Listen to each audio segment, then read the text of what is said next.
امام ترمذی بہت بڑے محدث، انہوں نے سنن ترمذی میں اس کو بیان کیا ہے کہ حضرت عمر فاروق رضی اللہ تعالیٰ عنہ اور حضرت مولا علی المرتضیٰ کرم الکریم اور حضور تاجدار کائنات صلی اللہ علیہ وسلم کے دیگر صحابہ کرام، ان سے یہ روایات نقل کی گئی ہیں کہ نماز تراویح جو رمضان المبارک میں ادا کی جاتی تھی ان کی تعداد 20 تھی،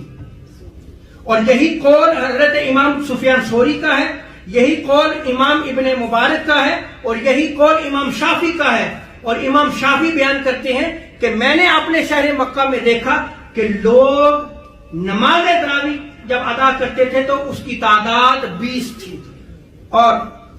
ابن رشد قرطبی وہ بیان کرتے ہیں کہ امام مالک ایک روایت کے مطابق، امام ابو حنیفہ، امام شافعی، امام احمد بن حنبل اور امام داؤد ظاہری 20 رکعت نماز تراویح کو ادا کرنا پسند کیا کرتے تھے۔ سو سب ائمہ کے نزدیک کتنی تعداد ہے؟ 20۔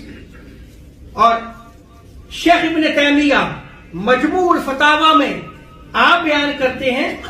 کہ حضرت ابی بن کعب نے رمضان المبارک میں جو نماز تراویح باجماعت ادا کی وہ 20 رکعت تراویح تھی،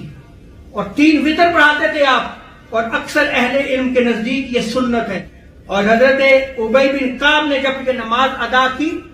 امام ابن تیمیہ کہتے ہیں کہ مہاجرین اور انصار صحابہ کرام کی موجودگی میں آپ نے یہ عمل کیا، اور کسی صحابی نے انکار نہیں کیا۔